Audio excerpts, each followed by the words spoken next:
देखिए दीदी, हमें शिव की ओर जाना है। शिव हमारे गुरु हैं और उसी की ओर जाना है। साहेब भैया हम लोग को 3 सूत्र दे दिए हैं और 3 सूत्र के सहारे हम लोग शिव की ओर चल रहे हैं। इस राजमार्ग से हमें किसने दिया? इस राजमार्ग को बनाने के लिए साहेब भैया को कितना जप तप करना पड़ा।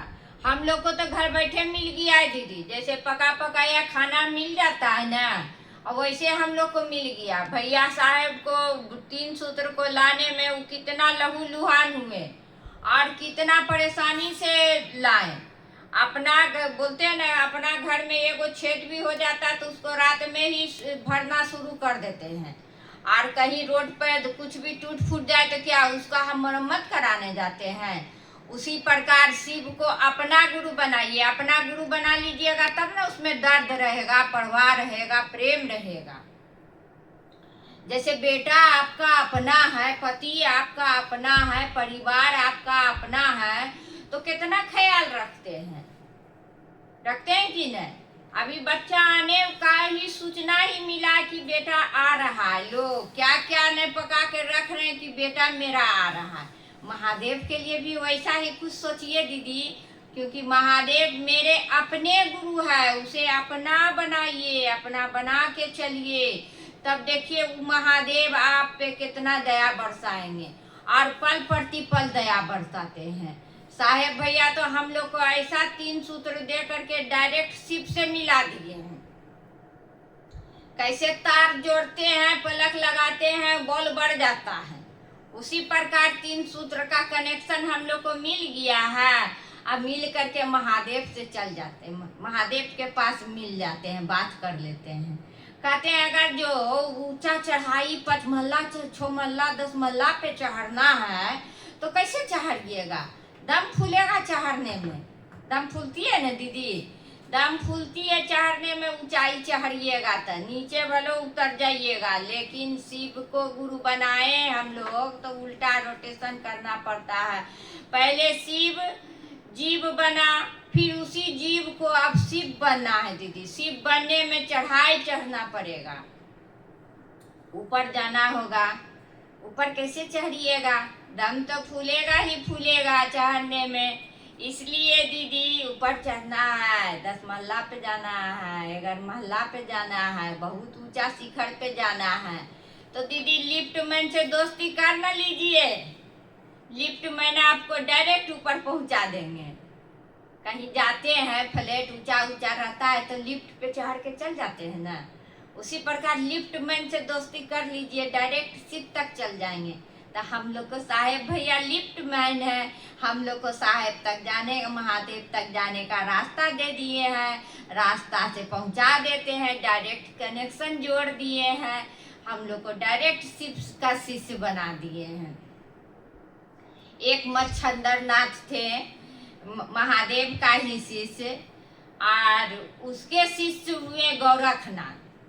वो सब अपना उपाधि बताएं कि हम गुरु हैं, हम गुरु हैं, हाँ अपने बारे में बताएं। साहेब भैया तो ऐसा नहीं किए, वो तो बोले सब शिष्य है, गुरु मात्र एक महादेव है, महादेव की ओर चलिए। तो वही गोरखनाथ बोले धपकी न चली बा,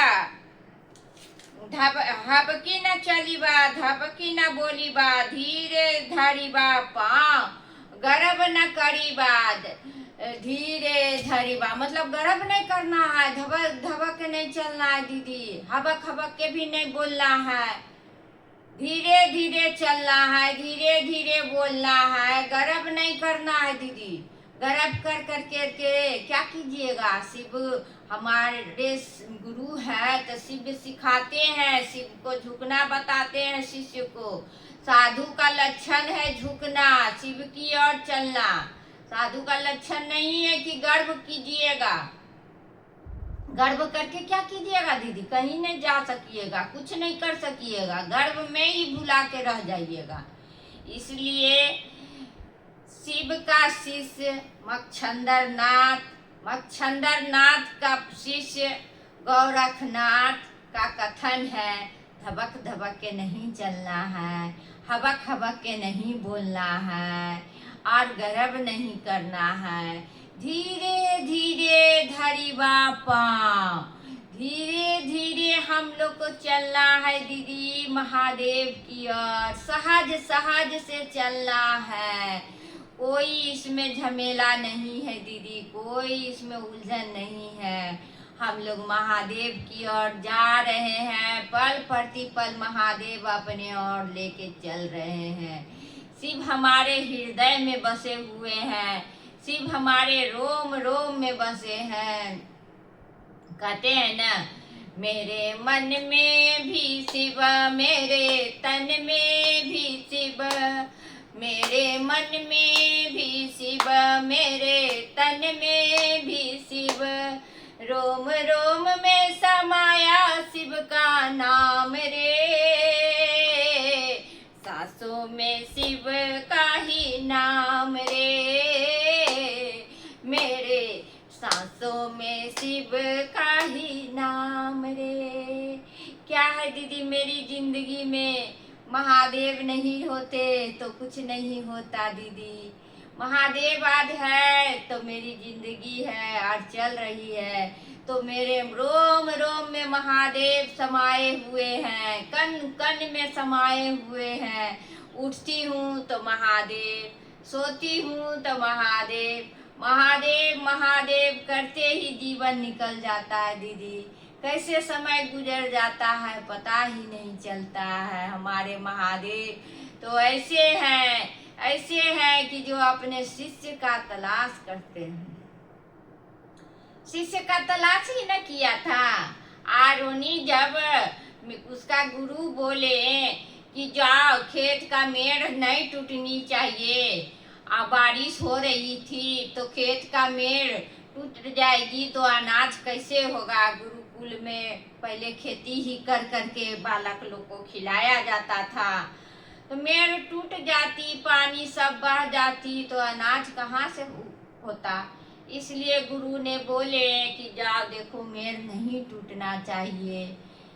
आरुनी ने सारा उपाय लगा दिया, सब दोस्त वर्ग गया, सब देखा पानी जोर से हो रही है, बारिश जोर से हो रही है, रुकने का नाम ही नहीं है।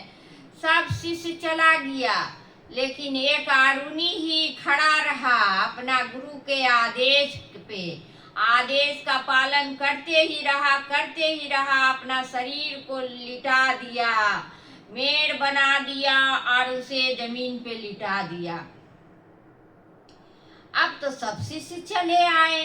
गुरु ने पूछे कि आरुनी नहीं आया। सबने कहा कि आरुनी तो खेत में ही रह गया। अब देखिए दीदी, गुरु शिष्य का तलाश कर रहा है। गुरु निकला अपना शिष्य के तलाश के लिए। गुरु तो चल पड़े खेत की ओर। अब देखा आरुनी सोया हुआ है, लेटा हुआ है, खेत के मेड़ टूट गई है। अब गुरु उठाया बालक को और अपने सीने से लगा लिया और बोला, आरुनी तुमने ये क्या किया। तो शिष्य बोलता है, गुरु आपकी आदेश थी, मैंने कुछ नहीं किए, आदेश का पालन किए। तो दीदी आदेश का पालन कीजिए तो आपको सब चीज मिल जाएगा। हमारे गुरु महादेव जो 3 सूत्र साहेब भैया के द्वारा दिए हैं, उस सूत्र पे कायम रहिए और उसको लेके चलिए। 3 सूत्र बहुत ही कमाल का चीज है दीदी। जिंदगी में उजाला ही उजाला ला देता है, प्रकाश की ओर ले जाते हैं। गुरु का एक मतलब है ज्ञान देना। गुरु क्या देता है? ज्ञान देता है कि रहना नहीं है, देश बिराना है। 60-70 साल की उम्र है आदमी का, अब कहाँ 100 साल जीता है। ज्यादा से ज्यादा 60-70-80 बहुत हो गया। उसी में आदमी एक न एक लगाते रहता है कि एक घर बनाए तो दूसरा घर बनाना है, दूसरा घर बनाए तीसरा घर बनाना है, एक कपड़ा लिए तो दूसरा लेना है, एक गाड़ी हो गई तो दूसरा लेना है। कहते हैं उसकी इच्छाएं की पूर्ति नहीं होती है। इच्छा रक्त बीज की तरह पनपती ही रहती है। जैसे रक्त बीज का एक बूंद गिरने से खून दूसरा रक्त बीज पैदा हो जाता था, उसी तरह इच्छा भी उसी तरह पैदा उत्पन्न होती रहती है। एक इच्छा की पूर्ति होती है, दूसरी की लालसा लग जाती है, दूसरी की पूर्ति होती है, तीसरी की लालसा लग जाती है। तो हमारा मन तो ऐसा है दीदी, लेकिन शिव को गुरु बनाइएगा ना तो मन ठहर जाएगा, आपकी इच्छाएं की पूर्ति सम्मिलित हो जाएगी और आपको कुछ नहीं चाहिए, ऐसा लगेगा जो है मेरा महादेव है, जो है महादेव है, महादेव में ही समा के रहिएगा और महादेव और शिष्य कोई नहीं। ये बस क्या महादेव और क्या शिष्य, दूसरा कोई नहीं। तो दीदी शिव को गुरु बनाए हैं तो उस ओर चलिए, अपने महादेव की ओर चलिए। साहेब भैया कह रहे हैं ना, आओ चले शिव की ओर, शिव की ओर चलना है। बाँह फैलाए हुए हैं साहेब भैया और सब शिष्य को लेके चल रहे हैं। कहते हैं ना, कोई छूटे नहीं, कोई टूटे नहीं, सबको लेके चलना है। कोई ऐसा गुरु थे कि जो सबको लेके चल रहा है। साहेब भैया हमारे एक ऐसे धरती पे मानव के तन में आए, महादेव के रूप ही है साहेब भैया का। कहते हैं ना, एक ही सिक्के का दो पहलू है। अगर जो सिक्का को देखते हैं तो इधर सिक्का है, एक लिखा हुआ है, तो उधर भारत का है, लेकिन है तो सिक्का। उसी प्रकार हमारे साहेब भैया ही महादेव थे और साहेब भैया भी थे। जब अंतिम संगोष्ठी में बता दिए, पूरा खुलासा कर दिए कि हम ही हैं और कोई ही नहीं है, खुलासा कर दिए कि हम हैं। कहते थे कि आओ जिसको जितना लेना है ले लो, फिर साहेब को देखने की नजरिया चाहिए, नजर चाहिए उसको देखने, उसको कोई नहीं परख सका दीदी। जाते जाते तब दम तक वो खुलासा कर दिए कि हम ही महादेव है, लेकिन कोई पकड़ नहीं सका। जाने के बाद सब को लगने लगा कि साहेब भैया ऐसे बोलते थे, लेकिन हम लोग को पकड़ में नहीं आता था दीदी। हम तो साहेब भैया को शरीर में नहीं देखे हैं, लेकिन मन की आंखों से देख लेते हैं। साहेब भैया को दर्शन देते हैं, लगते हैं कि हाँ कुछ है मेरे साथ ऐसा ऊर्जा कि जो हमें यहाँ से वहाँ लेके चल रहे हैं। जाते हैं हम लोग रांची, तो रांची में ऐसा एहसास होता है कि हमारा माता पिता है, हम लोग को देख रहे हैं, चला रहे हैं और चलने के लिए सही राह दिशा दिखा रहे हैं और बता भी रहे हैं कि आओ चले शिव की ओर। बनना है तो शिव बनो, रहना है तो शिव, जियो तो शिव। हमारे साहेब भैया का कथन है, बनो तो शिव, रहो तो शिव, जियो तो शिव, शिव ही बन के रहना है। कहते हैं शिव का आचरण कैसा होता है, शिव शिष्य का आचरण क्या होता है। शिव शिष्य का आचरण शिव जैसा होता है। शिव ही गुरु है और शिव ही गंतव्य है। शिव की नगरी में जाना है और शिव का गुण गाना है। इसी वाणी से मैं अपनी वाणी को विराम देती हूँ, फिर अगले वीडियो में आती हूँ। तब